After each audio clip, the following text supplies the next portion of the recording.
Hello everyone, I'm here with Chris Perkins. He wrote a really fantastic short adventure that is very Minecraft themed, and he's going to tell us all about it.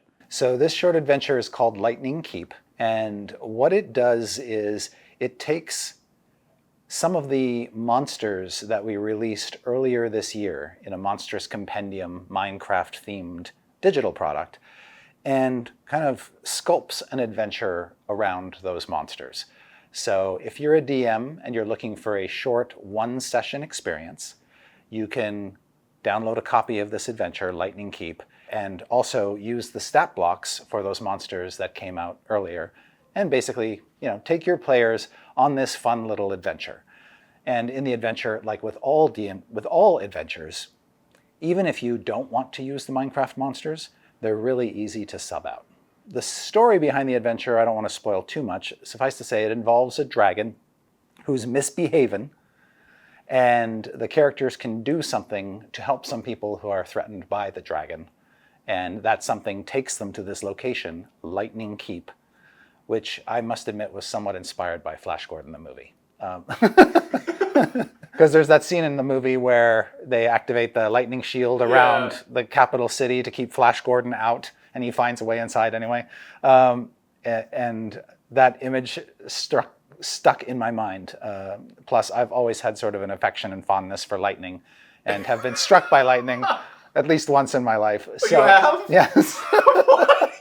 That's how I got my superpowers. Oh, well, that explains a lot. Yes, exactly. Yeah. So that's sort of how Lightning Keep came to be. Plus, it was just an excuse to create a fun, brand new map that even if you don't want to run the adventure, the map is still really cool. It's just a really nice looking keep that you can drop into an existing campaign and use as you will. What are your Dungeon Master tips for anyone who maybe they're a big Minecraft fan and they've been a player of D&D, but now that this is the moment they want to try to run D&D for the first time? What's your advice? When we took those Minecraft monsters and created D&D versions of them, we made them playable so that you could drop them into any campaign. For instance, there's a creature called a blaze, which is essentially a variant of a fire elemental. And there are creatures called wolves of the overworld, which are similar to wolves in D&D. And then there's a creature called endermen, who are from another world, who sort of merge through shadows to invade other spaces and things like that. And so there are these creatures out there, but they're the types of creatures that are very easy to drop into any D&D campaign, because D&D is already full of wacky monsters.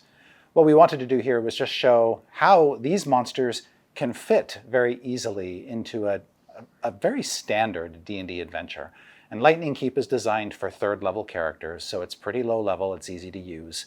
And in the encounters where you meet these Minecraft monsters, they feel true to their Minecraft origins, but they're in a D&D setting, so we're kind of, playing with them a bit. And because it's a location-based adventure, it's really easy to run. There are no complicated strings of events that need to be worked out. You have the map. When the characters go to a specific area on the map, you have the description of the area, and off you go.